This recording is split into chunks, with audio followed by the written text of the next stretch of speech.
لیکن آگے سے کیا کر رہے ہیں اب آگے دیکھتے چلے جاتے ہیں ہم لوگ.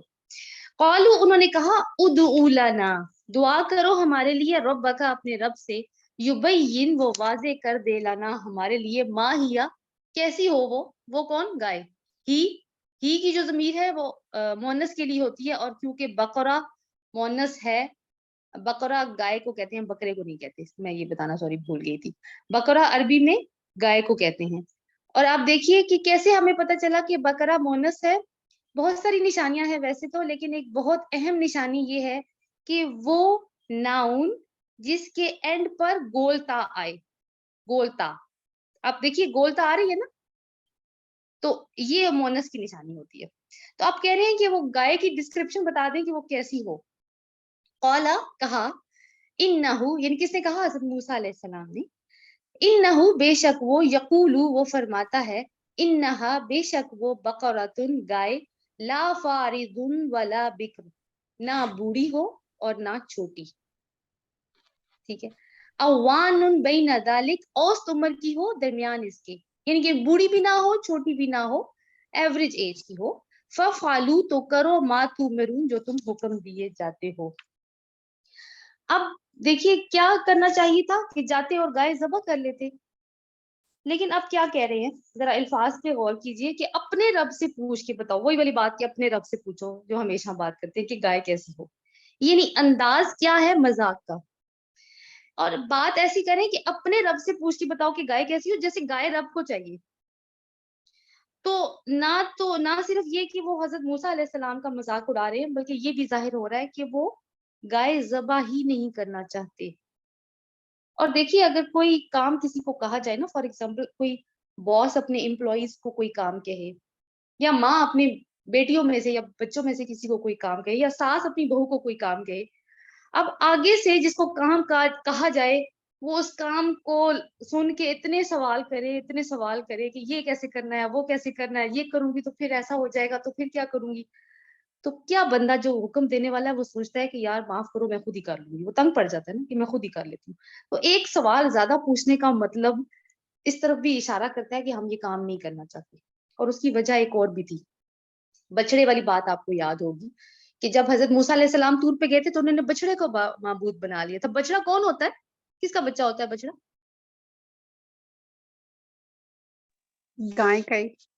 گائے کا. تو guy was a kind of sacred animal for them کیونکہ بنی اسرائیل بہت ٹائم تک فرعونیوں کے ساتھ رہ کر آئے تھے اور فرعونیوں کے لیے گائے بہت مقدس چیز تھی. تو یہ چیز ابھی ان کے دماغوں میں پڑی ہوئی ہے. اب موسیٰ علیہ السلام ان کو جواب دیتے ہیں کہ جو بھی دیکھیں کہ انہوں نے حضرت موسیٰ علیہ السلام نے ان کو بتا دیا کہ کس طرح کی گائے ہو یعنی عمر بتا دی اور اس کے درمیان اس کی ایج ہونی چاہیے. اب کہا جاتا ہے مفسرین کہتے ہیں کہ جب حضرت موسیٰ علیہ السلام سے یہ لوگ سوال کرتے تھے تو ظاہر ہے وہ خود جواب نہیں دیتے تھے وہ کوہ طور پہ جاتے تھے اور ان کے سوال کا جواب لے کر آتے تھے. اب آگے چل کے دیکھیے جو آخری حصہ ہے آیت کا ففعلوا تو کرو ما تؤمرون جو تم حکم دیے جاتے ہو. اب کرنے کے جو ہوتے ہیں نا یہ ایکشن ہے کرنا ایکشن ہوتا ہے نا کہ ففعلوا کر گزرو یا کر لو. تو ایکشن کو ظاہر کرنے کے لیے دو الفاظ ہوتے ہیں عربی میں ایک ہوتا ہے عمل اور ایک ہوتا ہے فعل. ففعلوا میں ہمیں فعل نظر آ رہا ہے فا عین لام عمل نظر نہیں آ رہا. فرق کیا ہے دونوں میں یہ بھی تو کہہ سکتے تھے نا کہ ایملو کر گزرو لیکن کیا کہا ففعلوا. فا جو ہے نا اس کو الگ کر لیجیے کیونکہ فا کا مطلب پس ہوتا ہے یا تو ہے لیکن افعلوا اصل میں بات ہے. ایملو کیوں نہیں کہا ایملو یہ جو عمل ہوتا ہے نا میں نے آپ کو بتایا دو چیزیں ہیں عمل اور فعل. جو عمل ہوتا ہے نا اس کے اندر سوچ انوالو ہوتی ہے پلاننگ انوالو ہوتی ہے لیکن جو فیل ہوتا ہے اس کے اندر سوچ انوالو نہیں ہوتی لہٰذا پلاننگ بھی انوالو نہیں ہوتی. تو کیا فرمایا کہ بس کر لو سوچو مت یہ تمہارے رب کا حکم ہے تو تم اسے کر گزرو کیوں تم نے کوئی اتنی سوچوں میں پڑ گئے ہو کیوں اتنے سوالوں پہ سوال کر رہے ہو. اور ایک اور بات کی طرف بھی اشارہ ہوتا ہے کہ دیکھو اب سوال مت پوچھو سوال پوچھنے کی گنجائش ختم ہو گئی ہے تو کر گزرو. اگلی آیت دیکھیے قولو انہوں نے کہا کنہوں نے قوم نے اور قوم کون ہے کیا نام ہے قوم کا I know you people know it but even then I want to know بنی اسرائیل ٹھیک ہے. قولو انہوں نے کہا ادعو دعا کرو لنا ہمارے لیے ربک اپنے رب سے، یبین وہ واضح کر دے لنا ہمارے لیے، ما لونہا کیسا ہو اس کا رنگ، قالا کہا، کس نے؟ موسیٰ علیہ السلام نے۔ اب یہاں پہ تو آ گیا کہا، اب ہمیں لگتا ہے کہ فوراً ہی انہوں نے جواب دیا، لیکن ایسا نہیں ہوا، انہوں نے اللہ تعالیٰ سے پوچھا، اللہ تعالیٰ نے پھر جواب دیا، پھر آ کے انہوں نے اپنی قوم کو بتایا۔ قالا کہا، انہو بے شک وہ، یقولو وہ فرماتا ہے، یعنی کہ رب فرما رہا ہے، میں نہیں کہہ رہا، انہا بے شک وہ، بقرتن گائے ہو، صفراء زرد رنگ کی، فاقعن خوب گہرا ہو، لونہا رنگ اس کا، لون عربی میں رنگ کو کہتے ہیں، اور ہاں کی ضمیر کس طرف جاری ہے؟ بقرہ کی طرف، تسرو خوش کرتی ہو، ناظرین دیکھنے والوں کو، یعنی کہ اب پوچھا ہے کہ اپنے رب سے پوچھ کے بتائیں کہ گائے کا رنگ کیسا ہو، کیونکہ عمر کے بارے میں تو پتہ چل گیا، تو آپ ذبح کر لو، لیکن نہیں کیا، آپ رنگ پوچھ رہے ہیں، کوئی بات سوالوں کی بوچھاڑ کرنا جو نہیں چاہتے اور مذاق اڑا رہے ہیں۔ تو کہتے ہیں کہ اب حضرت موسیٰ علیہ السلام نے ان کو رنگ بھی بتا دیا کہ رنگ ہو بڑا پیلے زرد رنگ ہو، خوب گہرا ہو، ایسا کہ دیکھنے والوں کو اچھا لگے، خوبصورت لگے۔ اب رنگ کے بارے میں پوچھنا، یعنی پہلے کہا کہ مذاق والی بات ہے، سب سے پہلے یہ کہا، تو اور اب مذاق کو خود ہی بڑھاوا دے رہے ہیں۔ اب یلو کلر یا یہ جو پیلا رنگ ہے، یہ گائے کے اندر ملنا مشکل ہوتا ہے، تو اب جتنے سوالات وہ پوچھ رہے ہیں، ہو کیا رہا ہے کہ اپنے آپ کو مشکلات میں ڈالتے چلے جا رہے ہیں، اور اپنی کہتے ہیں نا شریعت کو مشکل سے مشکل بنا رہے ہیں، خود اپنے لیے مشکلات کھڑی کر رہے ہیں۔ دیکھیے نبی سے سوال پوچھا جا سکتا ہے، جیسے رسول اللہ صلی اللہ علیہ وسلم سے بھی سوالات کرتے تھے صحابہ، کیوں کرتے تھے سوالات؟ علم حاصل کرنے کے لیے، جاننے کے لیے، لیکن ایک اور طرح کے بھی سوال کیے جاتے ہیں، وہ سوال کیے جاتے ہیں اگلے کی علمی قابلیت کو چیک کرنے کے لیے، کہ اس کو اپنے آپ کو پتہ ہوتی ہے بات، لیکن ذرا دیکھیں تو صحیح اس کو بھی پتہ ہے یا نہیں پتہ۔ اور دیکھیے نبی سے یہ سوال کیوں پوچھ رہے ہیں، یہ ان کی نیت بتا رہی ہے کہ یہ اندر سے سوچتے کیا ہے نبی کو لے کر اپنے۔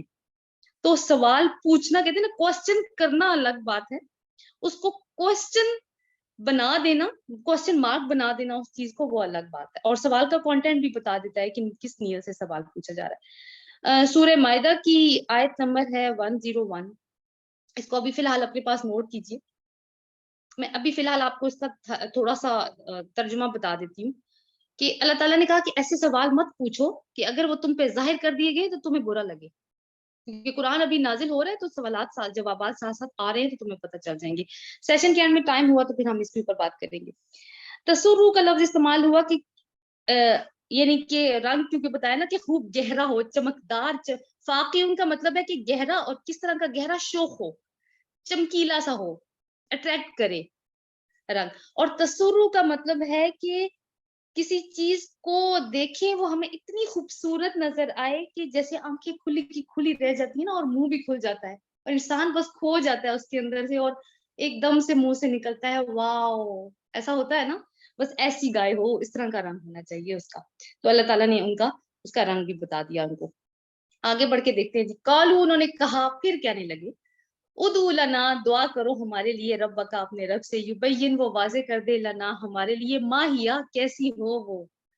اب دیکھیے یہ بالکل وہی ہے، اب پہلا سوال دیکھیے گا ذرا، پہلے سوال میں انہوں نے کیا کہا تھا کہ آیت نمبر 68 میں دیکھیے، قالوا ادعو لنا ربک یبین لنا ما ہیا، اور یہاں پہ بھی کیا کہہ رہے ہیں بنی اسرائیل، قالوا ادعو لنا ربک یبین لنا ما ہیا، وہی والا سوال دوبارہ کہ وہ کیسی ہو۔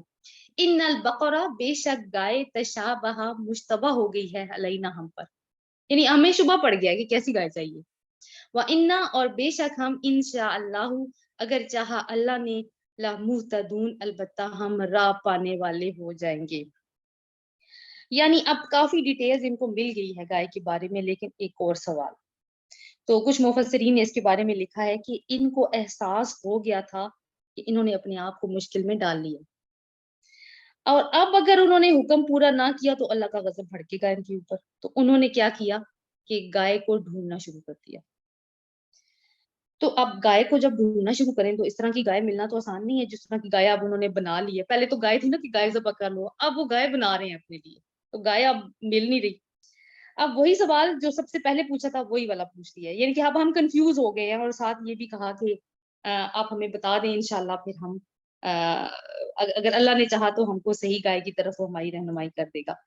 تو مفسرین نے یہ لکھا ہے کہ انشاءاللہ کی وجہ سے تھا کہ وہ اللہ تعالیٰ نے وہ گائے ان کو آخر میں پھر ملوا دی. لیکن اصل بات کیا ہے کہ اگر ہم اللہ کا کوئی حکم مانتے ہیں نا تو ہم اللہ پر احسان نہیں کر رہے ہوتے، کیونکہ یہ اس کا احسان ہے کہ اس نے ہمیں توفیق دی کہ ہم اس کا حکم مانیں. بہت سارے لوگوں کو وہ توفیق نہیں دیتا. چھوٹی سی بات ہے، نماز کو ہی لے لیں، بار بار اسی کی مثال سامنے آتی ہے کہ ہر ایک کو توفیق ہے اس چیز کی، پتہ تو ہے نا. اور یہ رویہ بھی ہے کہ جب پڑھ لیتے ہیں تو ایسے ایسے پڑھتے ہیں کہ جیسے اللہ تعالیٰ کے اوپر احسان کر رہے ہیں. تو یہ چیز ہمیں مائنڈ میں رکھنی ہے کہ یہ ہم جو بھی کر رہے ہیں نا اپنے لیے کر رہے ہیں، اللہ کے اوپر کوئی بھی احسان نہیں کر رہے. تو ان کے جو سوالات ہیں وہ ان کی نیک نیتی کو شو نہیں کر رہے، لیکن یہ جو لفظ انہوں نے بولا نا انشاءاللہ، اس میں کچھ سنسیریٹی کا عالم ہے. لمحتدون، ہم نے محتد کے اوپر بات کی تھی کہ محتد کون ہوتا ہے، کہ ایسا شخص جو رہنمائی حاصل کرے لیکن بہت زیادہ کوشش کے ساتھ، ہدایت حاصل کرے لیکن اس کی بہت زیادہ کوشش ہو، اور جب وہ اس کو حاصل کر لے، چونکہ کوشش سے حاصل کی ہوئی چیز کو انسان بہت زیادہ قیمتی سمجھتا ہے تو اس کو قیمتی سمجھ کے اپنے پاس رکھے اور اس کی قدر کرے. لیکن یہاں پہ وہ والی ہدایت کی بات نہیں کی گئی، یہ وہ والی ہدایت کی بات ہے کہ ہم گائے ڈھونڈ لیں گے. یعنی وہ والی ہدایت ابھی ہمارا کوئی ارادہ نہیں ہے کہ ہم وہ والی ہدایت بھی پائیں جو اصل میں ہمیں پانی چاہیے. البتہ یہ ہے کہ ہم گائے ضرور ڈھونڈ لیں گے. قالا، اب کیونکہ اب سوال دوبارہ سے پوچھا ہے تو اب پھر جواب آ رہا ہے. قالا، کہا، انہو، بے شک وہ، یقول، وہ فرماتا ہے، انہا، بے شک وہ، بقرۃ، ایسی گائے ہو، لا ذلول، نہ جوتی ہوئی ہو، تو سیرو، کہ وہ ہل چلاتی ہو، الارض، زمین میں، ولا تسقی الحرث، اور نہ وہ سیراب کرتی ہو کھیتی کو، مسلمۃ، صحیح سلامت ہو، لا شیۃ فیہا، کوئی داغ نہ ہو اس میں. قالو، انہوں نے کہا، الآن، اب جیتا، لایا ہے تو بالحق، حق کو، فذبحوہا، پھر انہوں نے ذبح کیا اس کو، وما کادو، اور نہیں تھے وہ اس کے قریب کے، یفعلون، کہ وہ ایسے کرتے.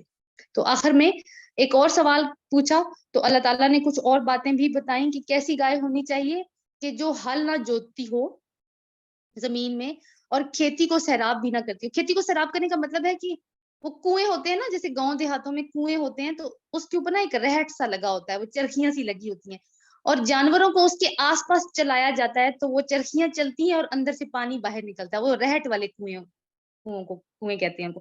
تو ان کا بیسک کام ہوتا ہے کہ کھیتیوں کو سیراب کرنا، اور وہ جانور کرتے ہیں.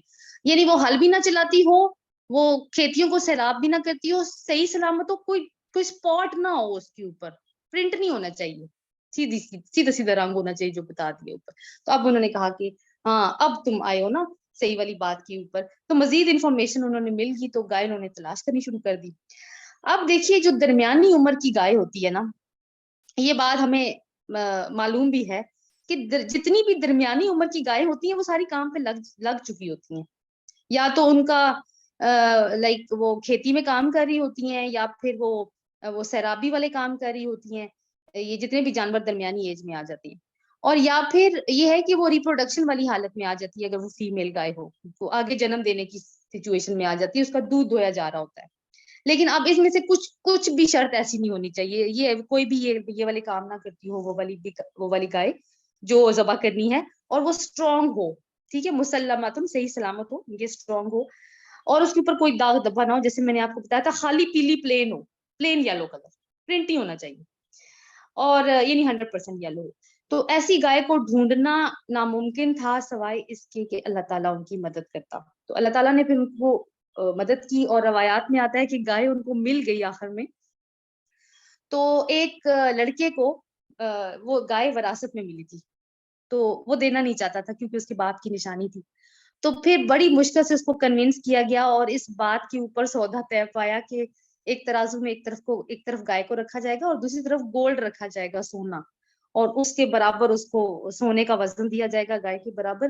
تو پھر خیر انہوں نے گائے لے لی اور اس کو ذبح کر دیا. اور اللہ تعالیٰ کہہ رہے ہیں حالانکہ وہ اس کی نیت نہیں رکھتے تھے، لیکن اب کیونکہ پریشر اتنا بڑھ چکا تھا، ایک تو خود اپنے لیے چیزوں کو مشکل بنا دیا تھا، تھوڑا ڈر بھی گئے تھے کہ اب اللہ تعالیٰ کا غضب بھی نازل ہوگا اگر ہم نے حکم پورا نہ کیا، اور انٹرنل پریشر بھی بہت زیادہ بڑھ گیا تھا. آپ نے دیکھا کہ وہ جو قتل کا معاملہ تھا نا، اس ایشو کو لے کر تو ان کو یہ کرنا ہی پڑا.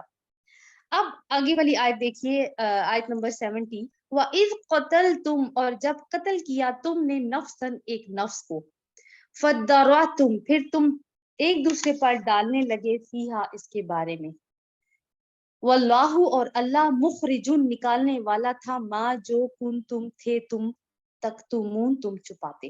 یعنی اب اس قتل کی بات آ رہی ہے جو کہ میں نے آپ کو پہلے وجہ بتا دی تھی، تو اب وہ وجہ یہاں پہ بتائی جا رہی ہے کہ گائے کو اصل میں ذبح کرنے کا حکم دیا کیوں گیا تھا. کیوں ذبح کرنے کا حکم دیا گیا تھا کہ وہ اگلی آیت جو ہے وہ اس کو مزید واضح کر دے گی، لیکن اس کو ہم تھوڑا سا جلدی سے دیکھ لیتے ہیں پہلے کہ اللہ تعالیٰ کہہ رہے ہیں کہ تم لوگوں نے وَإِذْ قَتَلْتُمْ تم نے قتل کیا. قتلتا نہیں کہا، دیکھیں قتل تو ایک بندے نے کیا ہوگا نا، تم کا سیگا آیا، یعنی کہ تم کا سیگا کا مطلب ہے جمع کا سیگا استعمال ہوا ہے، یعنی کہ اللہ تعالیٰ ایک بہت سارے لوگوں سے کہہ رہے ہیں کہ تم سب نے یعنی قتل کیا تھا. تو یہ اللہ تعالیٰ نے کیوں کہا؟ کیونکہ دیکھیے وہ گواہیاں چھپا رہے تھے، ان میں سے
معذرت چاہتی ہوں، میرا نا انٹرنیٹ کا ایشو ہے.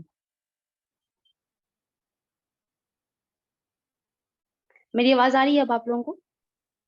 جی میم آ رہی ہے. اچھا کہاں سے کٹی تھی آواز بتا سکتے کہ ہیں؟ وہ گواہیاں چھپا رہے تھے. گواہیاں چھپا. ٹھیک ہے، ہم لوگ سبق ڈسکس کر رہے تھے. دیکھیے اگر ہم کوئی ناانصافی ہوتے ہوئے دیکھتے ہیں نا اپنے معاشرے میں، اور اگر ہم اس کو چھپا جاتے ہیں تو اس کا مطلب ہے کہ ہم بھی اس جرم کا حصہ ہیں. اسی لیے اللہ تعالیٰ نے ان کو سب کو ایک قسم کا مورد الزام ٹھہرایا کہ جب تم سب لوگوں نے قتل کیا. یعنی پھر اور دوسری بات کیا ہے کہ فَدَّرَأْتُمْ پھر تم اس کو ایک دوسرے پر ڈالنے لگے. یعنی فَدَّرَأْتُمْ کا مطلب ہے پھینکنا، ایک دوسرے کے اوپر الزام تراشی کرنا. یعنی کوئی کسی کو کہہ رہا تھا کہ ایسا تمہارا اس سے جھگڑا تھا نا، فار ایگزامپل تم نے قتل کیا ہوگا، تم اس کو ناپسند کرتے تھے نا، تم نے قتل کیا ہوگا، وہ فلانا معاملہ ہوا تھا نا تو تم نے کیا ہوگا. یعنی اگر اس طرح کی باتیں وہ چل رہی تھی تو اگر یہ جھگڑا حل نہ ہوتا تو کیا ہوتا؟ ایک فساد پیدا ہو جاتا. تو اللہ تعالیٰ کیا کہہ رہے ہیں کہ اللہ وہ نکالنے والا تھا، وہ ظاہر کرنے والا تھا. مخرج کا مطلب جس سے خارج جیسے ہے، خارج ایگزٹ کو بھی کہتے ہیں، نکلنا، باہر نکالنا چیزوں کو. جو تم چھپانا چاہ رہے تھے یا جو تم چھپا رہے تھے اللہ تعالیٰ اس کو ظاہر کرنے والا تھا. اب دیکھیے اللہ تعالیٰ نے ہمیں یہ نہیں بتایا کہ قتل کس نے کیا، کون قتل ہوا، کیا وجہ بنی وغیرہ وغیرہ. وہ ہم کو یہ سبق دینا چاہ رہے ہیں اللہ تعالیٰ کہ اس کے احکامات کو چیلنج نہ کرو. اور اس آیت کا خطاب بنی اسرائیل ہے، یہ ہمیں پتا ہے. نظر ایک سیکنڈ ٹھہریے گا، میں آپ کا سوال لیتی ہوں اس کے بعد. جن کو اب دیکھیے بنی اسرائیل کو تو پہلے سے ساری تفصیلات کا علم ہے، لیکن جب یہ آیات نازل ہو رہی ہیں مدینہ کے اندر، بنی اسرائیل کو خطاب تو کیا جا رہا ہے، لیکن اور کون سن رہا ہے ان آیات کو؟ جو مسلمان ہوئے تھے وہاں پہ وہ بھی. جی مسلمان بھی سن رہے ہیں، بالکل مسلمان. جی جہاں جہاں جی ندا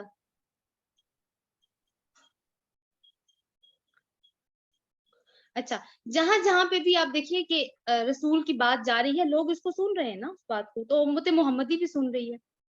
تو اس کا خطاب جو ہے وہ امت محمدی کی طرف بھی ہے، تاکہ مسلمان ان کی تاریخ سے رہنمائی حاصل کریں اور یہ جو سبق اللہ تعالیٰ بتا رہے ہیں اس سے فائدہ اٹھائیں۔ اب ہم یہ دیکھتے ہیں کہ وہ کیا چھپاتے تھے جس کو اللہ تعالیٰ ظاہر کرنا چاہتا تھا۔ تو پہلی چیز تو یہ ہے کہ وہ قاتل کو جانتے تھے اور اس کو چھپا رہے تھے۔ دوسری چیز یہ ہے کہ جو کچھ ان کی کتابوں میں موجود تھا وہ اس کو بھی چھپاتے تھے۔ تیسری چیز یہ ہے کہ وہ آپس میں سازشیں کرتے تھے، نبی کے خلاف باتیں کرتے تھے، ظاہر چھپاتے تھے ان کو۔ اور ایک اور بات بھی یہ چھپاتے تھے کہ اب ان کو پتا تھا حضرت موسیٰ اللہ تعالیٰ کے پیغمبر ہیں، لیکن دل سے اس کو مانتے نہیں تھے، یعنی کہ اپنے آپ سے بھی اس بات کو چھپا جاتے تھے۔ تو یہ ساری چیزیں ہیں۔ اس کے علاوہ توریت کے قوانین بھی وہ چھپاتے تھے، اصل آیات میں تحریف کر کے انہوں نے ان اصل آیات کو چھپا دیا تھا۔ تو اللہ تعالیٰ یہاں پہ کہہ رہے ہیں کہ تم مسلسل جو کام کر رہے ہو نا، چھپاتے جا رہے ہو، ہر چیز ہی چھپا رہے ہو تم، تو اللہ تعالیٰ ہر چیز کو ظاہر کرنے والا ہے اور وہ کرتا جا رہا ہے ظاہر۔ جی منزہ کیا کہنا چاہتی ہیں آپ؟ میں نے یہی پوچھنا تھا کہ وہ قاتل کو کیوں چھپا رہے ہیں، وہ آپ نے بیان کر دیا بات۔ ہاں چلیں ٹھیک ہے۔ فقلنا پس کہا ہم نے اضربوہ مارو اسے ببعض ساتھ اس کے بعض حصے کے، کذالک اسی طرح یحیی زندہ کرے گا اللہ موتا مردوں کو، ویریکم اور وہ دکھاتا ہے تمہیں آیات ہی اپنی نشانیاں، لعلکم تاقلون پھر لعلکم تاکہ تم عقل سے کام لو۔ یعنی اللہ تعالیٰ ہمارے اندر ایک اور چیز جو ڈالنا چاہتے ہیں وہ کیا ہے؟ عقل۔ لعلکم آیا نا، اور ہم نے یہ بات بہت شروع میں پڑھی تھی کہ ایسی آیات جس میں لعلکم آئے گا اس کا مطلب یہ ہے کہ اللہ تعالیٰ چاہتے ہیں کہ یہ کوالٹیز ہمارے اندر آئیں، لعلکم تتقون تاکہ تم تقوی حاصل کرو۔ اب کیا کہا؟ کیوں گائے کو ذبح کروایا؟ اب بات آئی۔ اب کیونکہ پتہ تو چل نہیں رہا کہ قتل کیا کس نے ہے۔ اب ظاہر ہے جب قاتل کا پتہ چلے گا تو فساد ختم ہوگا نا، پتہ تو چل نہیں رہا۔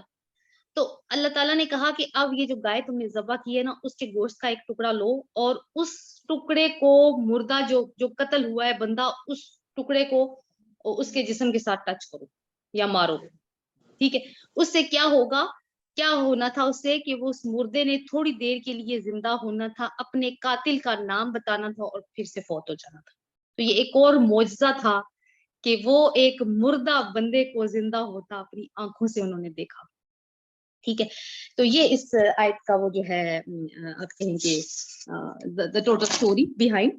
اب یہ دیکھیے کہ یہ جو مردے کا زندہ ہونا ہے نا، یہ اللہ تعالیٰ کے حکم سے ہوتا ہے، کوئی اور نہیں کر سکتا اس کو۔ یہ حکم اب یہاں پہ کس طرح سے، اب مختلف طریقوں سے یہ حکم پورا ہو سکتا ہے، یہ اللہ کی اپنی مشیت ہے کہ وہ کیسے پورا کرتا ہے اس کو۔ یہاں پر یہ حکم کس طرح سے پورا ہو رہا ہے؟ گائے کو ذبح کروا کر، مطلب ذبح کروانے کی شکل میں پورا کروا رہے ہیں اللہ تعالیٰ۔ اللہ تعالیٰ کے کن کہنے سے، کلمہ کن سے بھی مردے زندہ ہو سکتے ہیں، وہ کرنا چاہے تو۔ یا وہ کہتے ہیں نا، میں کہتا ہوں ایک چیز کو کہ کن ہو جا فیکون، تو بس وہ ہو جاتی ہے۔ اب یہ پانی سے بھی ہو سکتا ہے، کیونکہ اللہ تعالیٰ نے قرآن میں اس کو لکھا ہے کہ جب زمین مردہ پڑی ہوتی ہے نا تو وہ آسمان سے بارش برساتے ہیں اور اس کو مردہ زمین کو زندہ کر دیتے ہیں، یعنی کہ وہ زندگی واپس لاتے ہیں۔ اب مردے میں جان کس طرح سے آتی ہے، یہ ہم اس بات کو نہیں، عقل کی بنیاد پر تو ہم اس بات کو نہیں سمجھ سکتے، لیکن اللہ تعالیٰ کہتے ہیں کہ میں تمہیں اپنی نشانیاں دکھاتا ہوں تاکہ تم عقل سے کام لو، دماغ استعمال کرو اور ایمان لے آؤ، ٹھیک ہے۔ تو آپ دیکھیے کہ وہی والی بات پہ واپس چلتے ہیں کہ جب پہلی بات میں وہ آئے ہیں حضرت موسیٰ علیہ السلام کے پاس کہ قتل کا معاملہ ہے، تو انہوں نے کہا کہ اللہ تعالیٰ کہتے ہیں گائے ذبح کرو۔ تو ہمیں کتنا بڑا اس چیز کے اندر ایک لیسن ہے کہ بعض اوقات اب ان کو یہ بات سمجھ میں نہیں آئی، انہوں نے کہا نہیں یہ تم مذاق کر رہے ہو، کہ ہمیں بھی بہت سارے اللہ تعالیٰ کے احکامات ایسے قرآن میں بھی آئیں گے، نہیں سمجھ میں آتے، ان احکامات کی کیا حکمت ہے ہم ادراک نہیں کر سکتے۔ ہو سکتا ہے کہ کبھی بعد میں وہ چیزیں نکل آئیں، ابھی نہیں نکلی، ایسی بہت ساری چیزیں ہیں قرآن میں موجود، لیکن دیکھیے وہ ہوتے کس کے فائدے کے لیے؟ وہ ہمارے فائدے کے لیے۔ اب گائے کا ذبح کرنا جس کو اتنا پرولونگ کر دیا انہوں نے، جو بھی ان کی نیتیں تھیں وہ ہم نے چلے ڈسکس کرنی ساری، لیکن فائدہ کس کا ہوا اس میں؟ بنی اسرائیل کو، اور تو کسی کو فائدہ نہیں ہوا۔ کیا اللہ کو فائدہ ہوا اس چیز کا؟ کیا موسیٰ علیہ السلام کو فائدہ ہوا اس چیز کا؟ لیکن بات سبق کیا نکلتا ہے کہ اللہ تعالیٰ جو بھی حکم دے مان جائیں، اس میں میم میخے نہ نکالیں، کیونکہ اللہ کے احکامات اس کی حکمت پر مبنی ہے۔ اور ماننے میں توکل کی بات ہے، سب سے بڑی بات توکل کی ہے، اور توکل ایمان کا بہت اہم حصہ ہے۔ اب دیکھیے کہ جب جب وہ ایمان کا تعلق کس چیز سے ہے؟ غیب کے ساتھ ہے نا۔ اب غیب کے اوپر جو ایمان لاتے ہیں وہ کون لوگ ہوتے ہیں جو غیب پہ ایمان لاتے ہیں؟ بہت شروع میں ہم نے پڑھا متقین متقین، بالکل متقین ہیں جو غیب کے اوپر ایمان لاتے ہیں۔ ہم سب، اب ہم نے اللہ کو نہیں دیکھا تو اس بات پہ کتنا بڑا ایک سوال اٹھ سکتا ہے کہ جب ہم نے اللہ کو دیکھا ہی نہیں، ہم جانتے ہی نہیں وہ ہے یا نہیں ہے، تو ہم کیسے مان لیں کہ اس نے یہ سارے حکم دیے؟ تو بات کہاں پہ؟ اب دیکھیے یہ سارے واقعات کتنی ایک بڑا لیسن ہمارے لیے چھوڑ رہے ہیں کہ اللہ کی ہر حکم کے پیچھے، چاہے وہ فی الحال ہمیں سمجھ میں آ رہا ہے یا نہیں آ رہا، نبی کا حکم بھی ایسے ہی ہے، نہیں فی الحال سمجھ میں آ رہا، لیکن اس کے پیچھے ہمارا ہی فائدہ چھپا ہوا ہے، ہماری ہی کامیابی کا راز ہے اس کے پیچھے۔ تو بات وہیں پہ پھر آ کے ختم ہوتی ہے کہ توکل اور ایمان، اور یہ انہی لوگوں کے اندر ہوتا ہے جو متقی ہوتے ہیں، اور متقی وہی ہوتے ہیں جو پھر غیب پہ ایمان رکھتے ہیں۔ چلیں جی یہیں تک رکھتے ہیں ہم آج کی آیات کو۔ سمیرا آئی ہوپ کہ I fulfilled my commitment for today, yes? کہ کچھ رہ گیا؟ جی ایسا ہی ہے۔ ایسا ہی ہے۔ چلیں جی انشاءاللہ اگلے ہفتے ملاقات کریں گے دوبارہ سے۔ مرزا آپ کا ہینڈ ریزڈ ہے، still there is any question? جی میں نے کہا کوئی سوال ہے آپ کا؟ نہیں سمجھ آ گئی ہے۔ اچھا ٹھیک ہے، وہ آپ کا ہاتھ کیوں کھڑا تھا ابھی تک تو اس لیے ٹھیک ہے جی، آپ مجھ سے میسج کر سکتے ہیں، پرسنل بھی مجھ سے پوچھ سکتے ہیں، اور ویسے ٹھیک بھی گروپ میں بھی کوشچن کر سکتے ہیں، جس کو کوئی چیز سمجھ میں نہ میم آئے وہ کوشش کروں گی۔ سورۃ مائدہ کا آپ نے کچھ کہا ہاں تھا سورۃ کہ مائدہ، اینڈ میں بتائیں گے۔ ٹھیک ہے ہمارے پاس وقت ہے تھوڑا سا، سورۃ مائدہ کھولنی پڑے گی، سورۃ مائدہ کھولیے گا پھر آپ لوگ۔ 6 منٹس ہیں۔ 6 منٹس ہیں، ٹھیک ہے سورۃ مائدہ کھولیے۔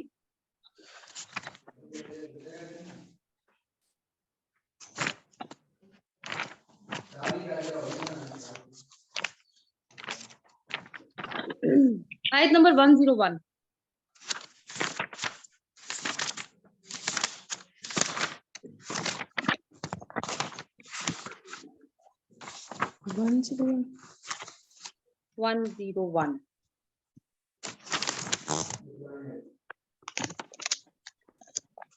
جی ہاں جی کون سا پارا ہے؟ چھٹا یا پانچواں؟ نہیں میم 7واں پارا ہے۔ 7واں ہے۔ ہاں جی کھول لیا آپ لوگوں نے؟ جی جی میم۔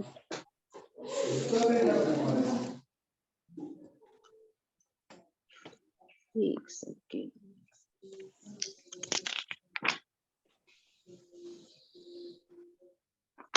یا ایھا الذین آمنوا لا تسألوا عن اشیاء، یہ والی آیت ہے نا؟ میرے پاس اس میں اسکرین شاٹ اس کا کیپچر جی کیا جی میم یہی ہے، جی ٹھیک ہے یہی۔ ٹھیک ہے، میں اس کا ترجمہ پڑھتی ہوں آپ کے سامنے۔ یا ایھا الذین آمنوا، اے لوگوں جو ایمان لائے ہو، کس سے خطاب ہو رہا ہے؟ وہ لوگ جو ایمان کے دعوے دار ہیں۔ لا تسألوا، نہ تم سوال کرو، عن اشیاء، ان چیزوں کے بارے میں، ان اگر تبدا ظاہر کر دی جائیں، لکم تمہارے لیے، تسوکم تمہیں ناگوار گزریں گی، وَإِن تَسْأَلُوا عَنْهَا، اور اگر تم سوال کرتے ہو ان کے بارے میں ہی نہ، اس وقت يُنَزَّلُ القرآن، جب قرآن نازل ہو رہا ہے، تبدا ظاہر کر دی جائیں گی، لکم تمہارے لیے، عفا اللہ عنہا، اللہ نے تمہیں معاف کر دیا اس سے، کہ یعنی کہ کوئی واقعہ ایسا ہوا ہوگا نا جب بہت سارے سوال کیے ہوں گے۔ واللہ غفور الحلیم، اور اللہ تعالیٰ بہت زیادہ مغفرت کرنے والا ہے، بہت بڑے حلم والا ہے۔ تو یہاں پہ اللہ تعالیٰ جو ہیں وہ یہی بات مسلمانوں سے کر رہے ہیں کہ بہت سارے دیکھیں ایسے سوالات ہیں جن کو کر کے انسان ایمان والے اپنے آپ کو مشکل میں ڈال سکتے ہیں۔ بہت سارے ایریاز ایسے ہیں جن کے اوپر بہت کلیئر کٹ بات نہیں کی گئی، تو اللہ نے کہا ہے کہ ان کے بارے میں سوال نہ کرو، کہ ایسا نہ ہو کہ کوئی بات ایسی نکل آئے کہ پھر تم اس کو کر نہ سکو اور تمہیں ناگوار گزرے ہو۔ جیسے کہ فار ایگزامپل میں آپ کو سیرت طیبہ سے ہی ایک مثال دوں گی، اور یہی بہت بہتر مثال ہوتی ہے جو ہم رسول اللہ صلی اللہ علیہ وسلم کی زندگی سے لیتے ہیں۔ کہ ایک دفعہ نا ایک حج کے لیے بات ہو رہی تھی کہ حج کی فرضیت کے اوپر بات ہو رہی تھی. تو ایک شخص آیا کہ منزہ آپ کو آواز آ رہی ہے میری ابھی؟ باقیوں کو آ جی رہی ہے؟ جی ٹھیک ہے. ایک شخص آیا تو ایک شخص نے اس محفل میں پوچھا کہ یا نبی یا رسول اللہ کیا ہر سال حج فرض ہے؟ تو رسول اللہ نے اپنا چہرہ اس طرف کر لیا ایک طرف. پھر اس نے اس طرف آ کے پوچھا کیا ہر سال حج فرض ہے؟ تو رسول اللہ نے پھر اس کو اوائڈ کیا اور دوسری طرف اپنا رخ پھیر لیا. پھر اس نے وہی سوال کیا یا رسول اللہ کیا ہر سال حج فرض ہے؟ تو رسول اللہ صلی اللہ علیہ وسلم نے کہا کہ اگر میں تمہیں جواب نہیں دے رہا تو اسی میں عافیت جانو, اگر میں نے کہہ دیا ہاں تو یہ ہر سال فرض ہو جائے گا اور تمہاری ہی جان مشکل میں پڑ جائے گی. تو یہ وہی والی بات ہے نا کہ بہت سارے سوالات کر کر کے ہم چیزوں کو مشکل اور کمپلیکیٹڈ بنا جاتے ہیں. پہلی دفعہ گائے ذبح کر لیتے, کیا مشکل ہوتی؟ کوئی مشکل نہ تھی. لیکن وہ کیونکہ وہ کہتے ہیں نا ایک اور بات بھی تو اس میں ہے نا, جب دل ٹیڑھے ہو جاتے ہیں نا تو پھر وہ ٹیڑھا پن بہت زیادہ نکل کے سامنے آتا ہے. اینی ہو, اللہ تعالیٰ ہمیں اس چیز سے محفوظ رکھے. دیکھیے یہ ایک چیز ہے کہ یہ ایٹیٹیوڈ کی بات ہے. ہر انسان کا ایٹیٹیوڈ ایسا نہیں ہوتا جیسا بنی اسرائیل کا ایٹیٹیوڈ ہے. لیکن میں نے بھی اپنی زندگی میں بہت سارے لوگ ایسے دیکھے ہیں جن کا ایٹیٹیوڈ بنی اسرائیل جیسا ہوتا ہے. ٹھیک ہے, بہت سارے سوالات پوچھتے ہیں آگے سے اور پھر کام بھی نہیں کر کے دیتے. تو ایسا ہوتے ہیں, اس طرح کے لوگ بھی ہوتے ہیں. تو ہمارے لیے سبق یہ ہے کہ جب بات اللہ کا حکم آ گیا تو کیا ایٹیٹیوڈ ہونا چاہیے جو صحابہ کا تھا, سمیعنا و اطعنا, یا اللہ ہم نے سنا اور ہم نے مان لیا. پھر دعا کریں, نہیں کر سکتے, بہت سارے کام میں نہیں ہو سکتے, آپ سے مشکل لگتے ہیں, دعا کرنی ہے اللہ سے ہی کہ یا اللہ ہمیں اتنا اسٹرانگ بھی کر دے ساتھ کہ ہم تیرے ان احکامات کو مان لیں. چلے جی, انشاءاللہ اگلے ہفتے ملاقات کرتے ہیں اب اگلی آیات کے ساتھ, اور آئی ہوپ کہ آپ لوگ گھر میں ریوائز بھی کرتے ہوں گے. اللہ تعالیٰ سے دعا کرتے ہیں کہ یا اللہ ہمیں شعوری طور پر مسلمان بنا دے اور ہمیں اپنی کتاب کے ساتھ جوڑ دے, اور تیرا جو حکم بھی اس کتاب میں ہم پڑھے ہمیں اتنی اسٹرینتھ اور شعور عطا فرما کہ ہم اس کو بالکل ایسے ہی عمل کریں جس طرح کا عمل ہمیں کرنا چاہیے. اور یا اللہ اس کے راستے میں جو بھی رکاوٹیں آئیں اس کو تو ہمارے راستے سے دور کر دے, ہمارے لیے آسانیاں پیدا کر دے اس چیز میں کہ ہم ہدایت کے راستے پر چلیں, کیونکہ یا اللہ ہم کمزور ہیں, راستہ تو نہیں ہمیں دکھانا ہے, چلانا بھی تو نہیں ہے اور پہنچانا بھی تو نہیں ہے. یا اللہ جو لوگ بیمار ہیں اور پھر بھی اس کلاس میں آئے ہیں, تیری کتاب کے شوق میں آئے ہیں, یا اللہ ان سب کو تندرستی عطا فرما, جس کے گھر میں جو پریشانیاں ہیں سب پریشانیوں کو دور فرما دے, جن کے بچے ہیں ان سب بچوں کو ہدایت کے اوپر لے آ, ان کو اپنا فرما بردار کر دے اور اپنے ماں باپ کی آنکھوں کی ٹھنڈک بنا دے. اللہ تعالیٰ سب لوگوں کی مشکلات کو آسان کر دے اور ایسی رحمت کی بارش برسا ہمارے اوپر کہ جس اندر گڑھے میں ہم بھیجتے چلے جا رہے ہیں نا اس سے ہم نکل آئیں. یا اللہ ہمیں ایسے لیڈرز عطا فرما جو ہمیں تیرے ساتھ جوڑنے والے ہوں, کیونکہ ہم جس گڑھے میں گر چکے ہیں اس سے نکلنے کی ہمیں تو کوئی امید نظر نہیں آ رہی, یہاں تک کہ تو ہی ہماری کوئی مدد فرمائے. آمین یا رب العالمین. سبحانک اللہ و بحمدک, نشہد ان لا الہ الا انت, نستغفرک و نتوب الیک. السلام علیکم ورحمۃ اللہ وبرکاتہ. وعلیکم السلام ورحمۃ اللہ ورحمۃ اللہ وبرکاتہ. وبرکاتہ. وعلیکم السلام ورحمۃ اللہ.